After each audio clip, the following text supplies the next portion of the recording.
Bem-vindo ao nosso vídeo sobre o livro de Jó da Bíblia. Neste conteúdo, exploraremos os capítulos 21 a 30 deste livro fascinante. Mergulhando nas reflexões de Jó e seus debates com seus amigos sobre o sofrimento e a justiça divina. Prepare-se para uma jornada de descobertas e reflexões profundas sobre o propósito do sofrimento humano e a busca por respostas diante da aparente ausência de justiça divina. Se você deseja compreender melhor o significado do sofrimento e encontrar esperança e consolo em meio às adversidades, não deixe de assistir ao vídeo completo. Inscreva-se em nosso canal e ative as notificações para receber mais conteúdos inspiradores como este. Não perca tempo, clique no botão de inscrição agora mesmo e junte-se a nós nessa jornada de conhecimento e fé. Jó 21. Então Jó respondeu: escutem com atenção as minhas palavras. Seja esse o consolo que vocês haverão de dar-me. Suportem-me enquanto eu estiver falando. Depois que eu falar, poderão zombar de mim. Acaso é dos homens que me queixo? Por que não deveria eu estar impaciente? Olhem para mim e ficarão atônitos. Tapem a boca com a mão. Quando penso nisso, fico aterrorizado. Todo o meu corpo se põe a tremer. Por que vivem os ímpios? Por que chegam à velhice e aumentam seu poder? Eles veem os seus filhos estabelecidos ao seu redor e os seus descendentes diante dos seus olhos. Seus lares estão seguros e livres do medo. A vara de Deus não os vem ferir. Seus touros nunca deixam de procriar. Suas vacas dão crias e não abortam. Eles soltam os seus filhos como um rebanho. Seus pequeninos põem-se a dançar. Cantam, acompanhando a música do tamborim e da harpa. Alegram-se ao som da flauta. Os ímpios passam a vida na prosperidade e descem à sepultura em paz. Contudo, dizem eles a Deus: deixa-nos. Não queremos conhecer os teus caminhos. Quem é o Todo-Poderoso? Para que o sirvamos? Que vantagem temos em orar a Deus? Mas não depende deles a prosperidade que desfrutam. Por isso fico longe do conselho dos ímpios. Pois, quantas vezes a lâmpada dos ímpios se apaga? Quantas vezes a desgraça cai sobre eles? O destino que em sua ira Deus lhes dá? Quantas vezes o vento os leva como palha e o furacão os arrebata como cisco? Dizem que Deus reserva o castigo de um homem para os seus filhos, que o próprio pai o receba, para que aprenda a lição, que os seus próprios olhos vejam a sua ruína, que ele mesmo beba da ira do Todo-Poderoso. Pois, que lhe importará a família que deixará atrás de si, quando chegarem ao fim os meses que lhe foram destinados? Haverá alguém que o ensine a conhecer a Deus, uma vez que ele julga até os de mais alta posição?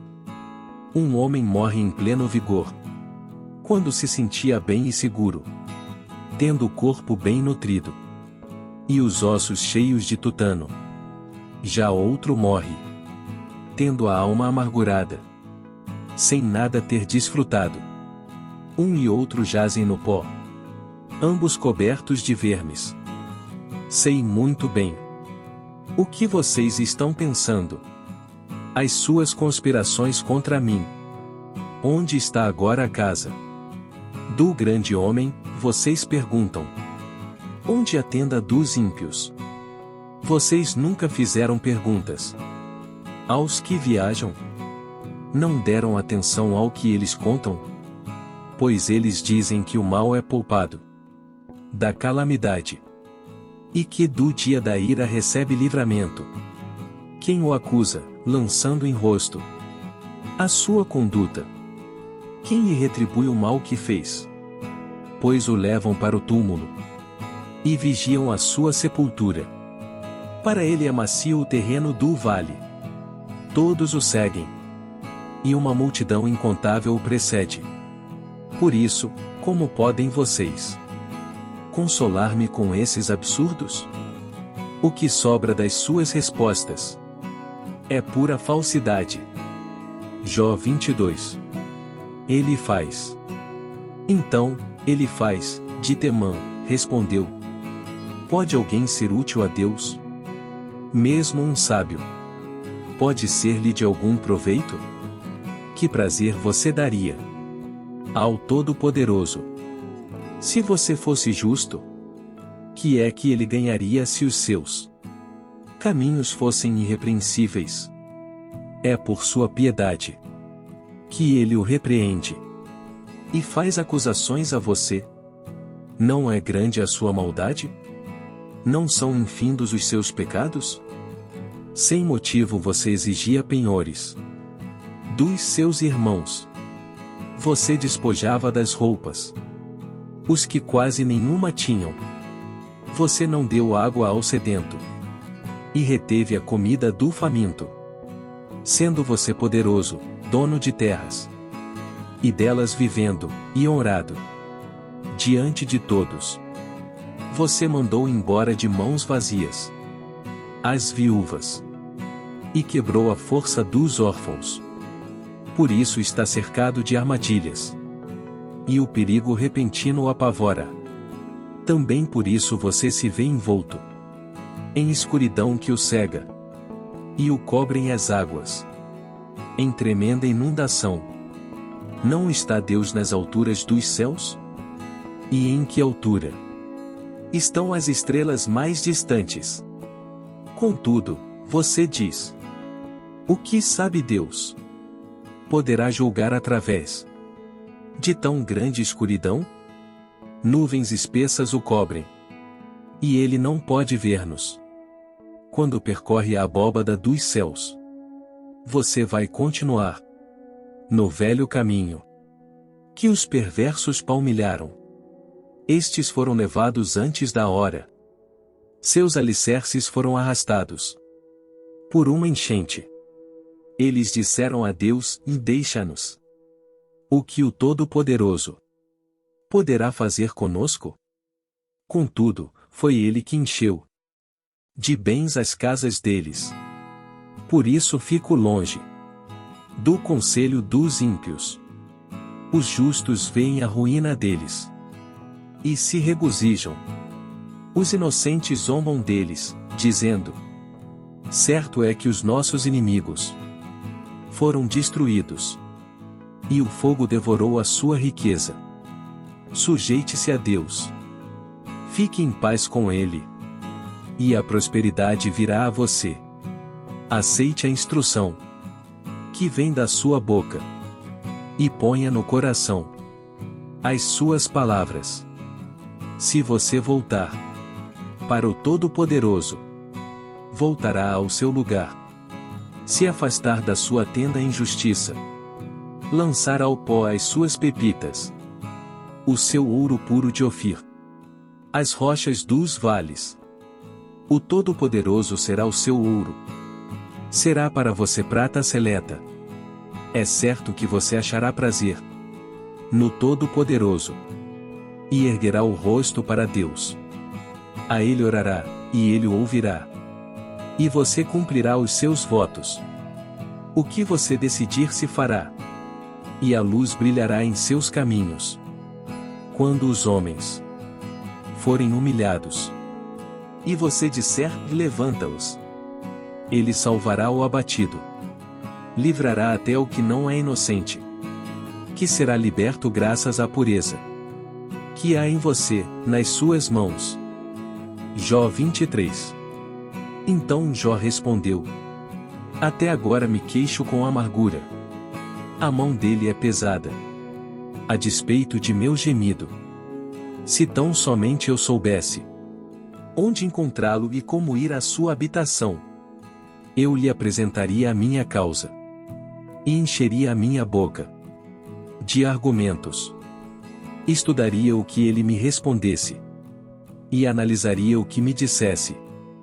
Será que ele se oporia a mim? Com grande poder? Não, ele não me faria acusações. O homem íntegro poderia apresentar-lhe sua causa.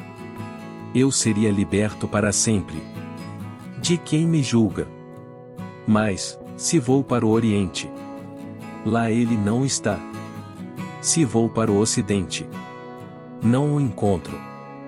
Quando ele está em ação no Norte, não o enxergo. Quando vai para o Sul, nem sombra dele eu vejo. Mas ele conhece o caminho por onde ando. Se me puser à prova, aparecerei como ouro. Meus pés seguiram de perto as suas pegadas. Mantive-me no seu caminho, sem desviar-me. Não me afastei dos mandamentos dos seus lábios.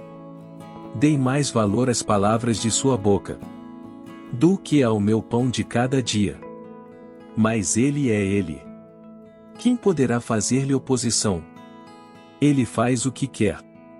Executa o seu decreto contra mim. E tem muitos outros planos semelhantes. Por isso fico apavorado diante dele. Pensar nisso me enche de medo. 16 Deus fez desmaiar o meu coração. O Todo-Poderoso causou-me pavor. Contudo, não fui silenciado pelas trevas, pelas densas trevas que cobrem o meu rosto. Jó 24. Porque o Todo-Poderoso não marca as datas de julgamento? Porque aqueles que o conhecem não chegam a vê-las? Há os que mudam os marcos dos limites e apacentam rebanhos que eles roubaram. Levam o jumento que pertence ao órfão e tomam o boi da viúva como penhor. Forçam os necessitados a sair do caminho e os pobres da terra a esconder-se. Como jumentos selvagens no deserto, os pobres vão em busca de comida. Da terra deserta obtém para os seus filhos. Juntam forragem nos campos e respigam nas vinhas dos ímpios. Pela falta de roupas, passam a noite nus. Não têm com que cobrir-se no frio. Encharcados pelas chuvas das montanhas, abraçam-se às rochas. Por falta de abrigo, a criança órfã é arrancada do seio de sua mãe. O recém-nascido do pobre é tomado para pagar uma dívida. Por falta de roupas, andam nus. Carregam os feixes, mas continuam famintos. Espremem azeitonas dentro dos seus muros. Pisam uvas nos lagares, mas assim mesmo sofrem sede. Sobem da cidade os gemidos dos que estão para morrer, e as almas dos feridos clamam por socorro. Mas Deus não vê mal nisso. Há os que se revoltam contra a luz, não conhecem os caminhos dela, e não permanecem em suas veredas. De manhã o assassino se levanta e mata os pobres e os necessitados. De noite age como ladrão. Os olhos do adúltero ficam à espera do crepúsculo. Nenhum olho me verá, pensa ele, e mantém oculto o rosto. No escuro os homens invadem casas, mas de dia se enclausuram. Não querem saber da luz. Para eles amanhã é tremenda escuridão. Eles são amigos dos pavores das trevas. São, porém, como espuma sobre as águas. Sua parte da terra foi amaldiçoada, e por isso ninguém vai às vinhas. Assim como o calor e a seca depressa consomem a neve derretida. Assim a sepultura consome os que pecaram. Sua mãe os esquece. Os vermes se banqueteiam neles. Ninguém se lembra dos maus. Quebram-se como árvores. Devoram a estéril e sem filhos. E não mostram bondade para com a viúva. Mas Deus, por seu poder, os arranca. Embora firmemente estabelecidos, a vida deles não tem segurança. Ele poderá deixá-los descansar, sentindo-se seguros. Mais atentos vigia nos caminhos que seguem. Por um breve instante são exaltados, e depois se vão, colhidos como todos os demais, ceifados como espigas de cereal. Se não é assim, quem poderá provar que minto e reduzir a nada as minhas palavras? Jó 25. Bildade.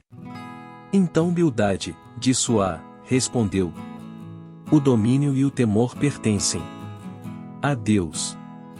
Ele impõe ordem nas alturas, que a ele pertencem. Seria possível contar os seus exércitos? E a sua luz, sobre quem não se levanta? Como pode então o homem ser justo diante de Deus? Como pode ser puro quem nasce de mulher? Se nem a lua é brilhante, e nem as estrelas são puras aos olhos dele, muito menos o será o homem, que não passa de larva, o filho do homem, que não passa de verme. Jó 26. Então Jó respondeu: grande foi a ajuda que você deu ao desvalido. Que socorro você prestou ao braço frágil. Belo conselho você ofereceu a quem não é sábio. E que grande sabedoria você revelou. Quem o ajudou a proferir essas palavras? E por meio de que espírito você falou? Os mortos estão em grande angústia sob as águas, e com eles sofrem os que nelas vivem. Nu está o Sheol diante de Deus, e nada encobre a destruição. Ele estende os céus do norte sobre o espaço vazio. Suspende a terra sobre o nada.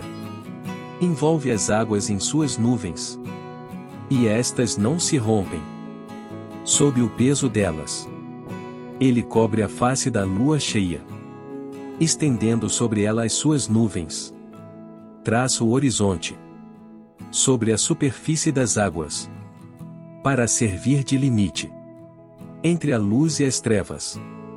As colunas dos céus estremecem e ficam perplexas diante da sua repreensão. Com seu poder agitou violentamente o mar. Com sua sabedoria despedaçou o monstro dos mares. Com seu sopro os céus ficaram límpidos. Sua mão feriu a serpente arisca. E isso tudo é apenas a borda de suas obras. Um suave sussurro é o que ouvimos dele. Mas quem poderá compreender o trovão do seu poder? Jó 27.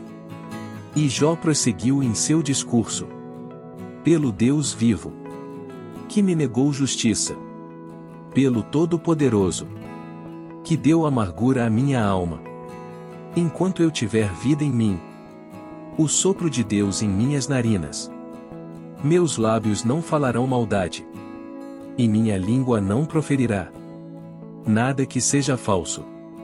Nunca darei razão a vocês. Minha integridade não negarei jamais.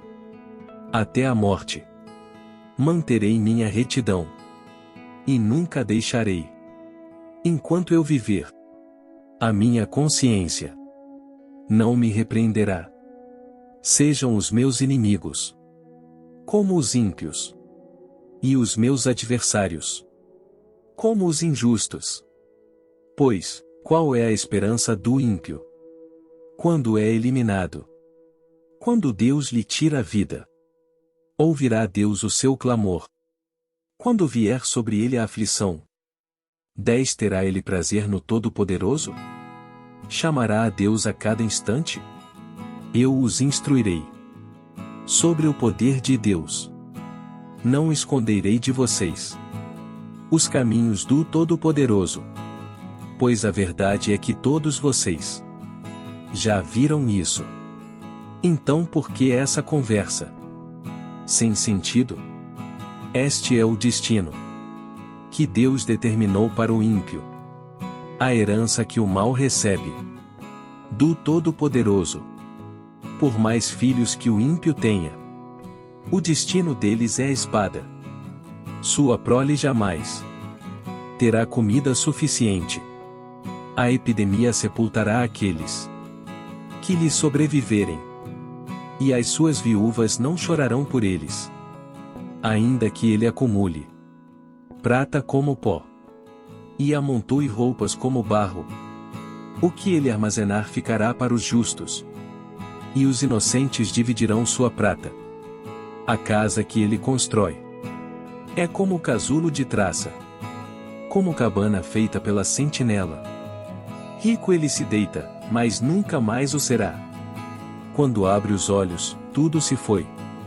Pavores vêm sobre ele, como uma enchente. De noite a tempestade o leva de roldão.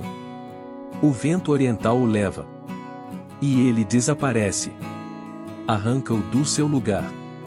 Atira-se contra ele sem piedade, enquanto ele foge às pressas do seu poder. Bate palmas contra ele, e com assobios o expele do seu lugar. Jó 28. Existem minas de prata e locais onde se refina ouro. O ferro é extraído da terra, e do minério se funde o cobre. O homem dá fim à escuridão e vasculha os recônditos mais remotos, em busca de minério, nas mais escuras trevas, longe das moradias. Ele cava um poço em local esquecido pelos pés dos homens, longe de todos. Ele se pendura e balança.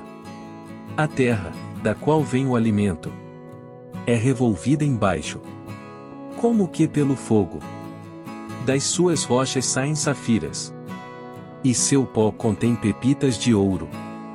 Nenhuma ave de rapina conhece aquele caminho oculto, e os olhos de nenhum falcão o viram. Os animais altivos não põem os pés nele, e nenhum leão ronda por ali. As mãos dos homens atacam a dura rocha, e transtornam as raízes das montanhas. Fazem túneis através da rocha, e os seus olhos enxergam todos os tesouros dali. Eles vasculham as nascentes dos rios, e trazem à luz coisas ocultas. Onde, porém, se poderá achar a sabedoria? Onde habita o entendimento? O homem não percebe o valor da sabedoria. Ela não se encontra na terra dos viventes. O abismo diz, e em mim não está. O mar diz, e não está comigo. Não pode ser comprada, mesmo com o ouro mais puro. Nem se pode pesar o seu preço em prata. Não pode ser comprada, nem com o ouro puro de Ofir, nem com o precioso ônix, nem com safiras. O ouro e o cristal não se comparam com ela, e é impossível tê-la em troca de joias de ouro. O coral e o jaspe nem merecem menção. O preço da sabedoria ultrapassa o dos rubis. O topázio da Etiópia não se compara com ela. Não se compra a sabedoria, nem com ouro puro. De onde vem, então, a sabedoria? Onde habita o entendimento? Escondida está dos olhos de toda criatura viva, até das aves dos céus.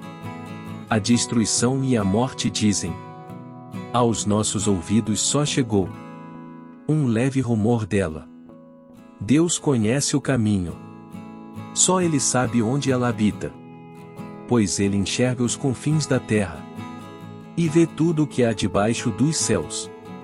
Quando Ele determinou a força do vento, e estabeleceu a medida exata para as águas. Quando fez um decreto para a chuva, e o caminho para a tempestade trovejante. Ele olhou para a sabedoria, e a avaliou. Confirmou-a e a pôs à prova. Disse então ao homem: no temor do Senhor está a sabedoria. E evitar o mal é ter entendimento. Jó 29. Jó prosseguiu sua fala.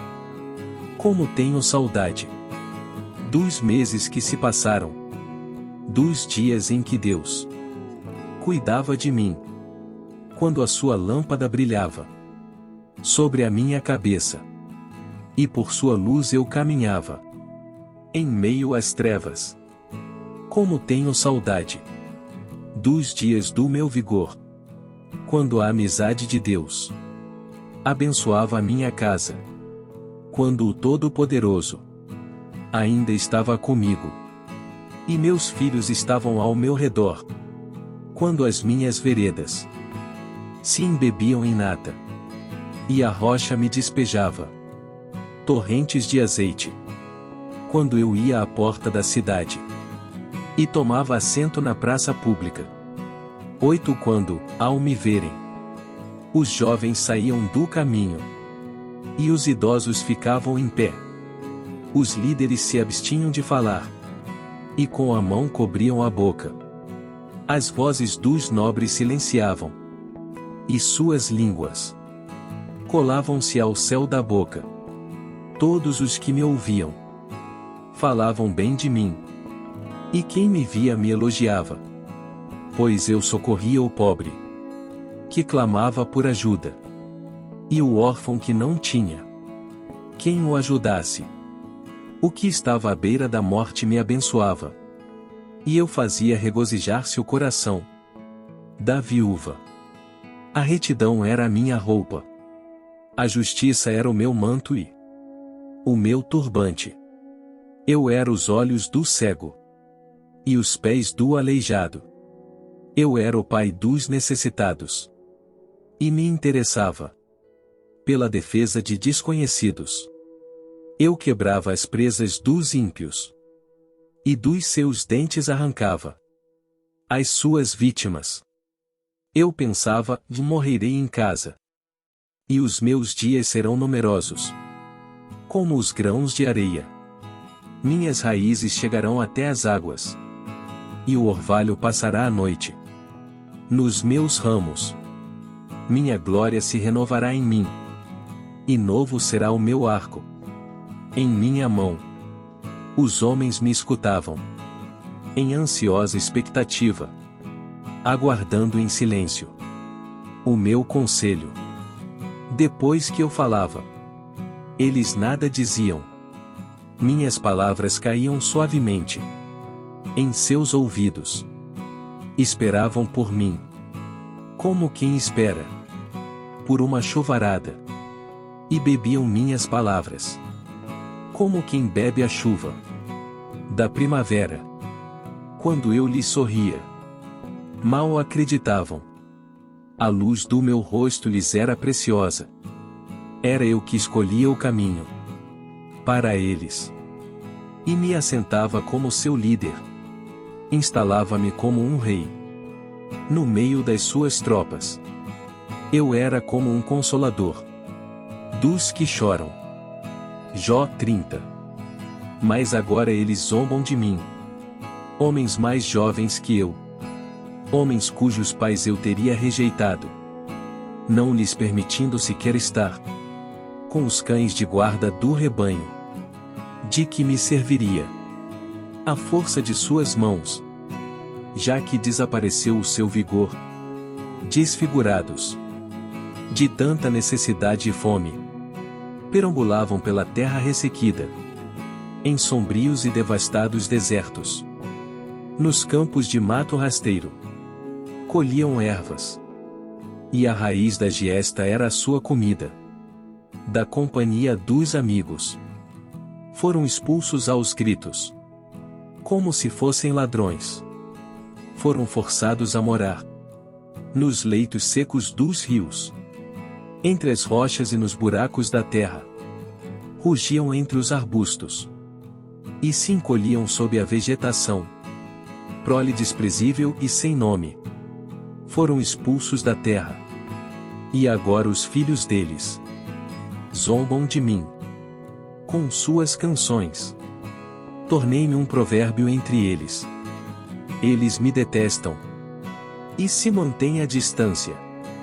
Não hesitam em cuspir em meu rosto. Agora que Deus afrouxou a corda do meu arco e me afligiu, eles ficam sem freios na minha presença. À direita os embrutecidos me atacam. Preparam armadilhas para os meus pés e constroem rampas de cerco contra mim. Destroem o meu caminho. Conseguem destruir-me sem a ajuda de ninguém. Avançam como através de uma grande brecha. Arrojam-se entre as ruínas. Pavores apoderam-se de mim. A minha dignidade é levada como pelo vento. A minha segurança se desfaz como nuvem. E agora esvai-se a minha vida. Estou preso a dias de sofrimento. A noite penetra os meus ossos. Minhas dores me corroem sem cessar. Em seu grande poder. Deus é como a minha roupa. Ele me envolve como a gola da minha veste. Lança-me na lama.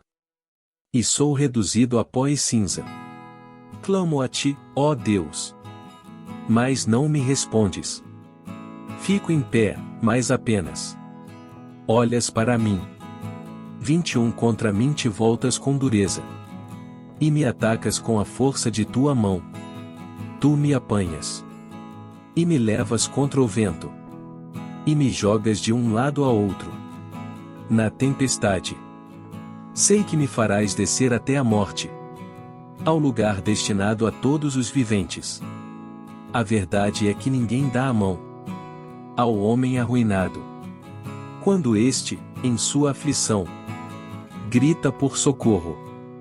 Não é certo que chorei por causa dos que passavam dificuldade? E que a minha alma se entristeceu por causa dos pobres? Mesmo assim, quando eu esperava o bem, veio o mal. Quando eu procurava a luz, vieram trevas. Nunca para agitação. Dentro de mim, dias de sofrimento me confrontam. Perambulo escurecido. Mas não pelo sol. Levanto-me na assembleia. E clamo por ajuda. Tornei-me irmão dos chacais. Companheiro das corujas. Minha pele escurece e cai. Meu corpo queima de febre. Minha harpa está afinada para cantos fúnebres. E minha flauta para o som de pranto.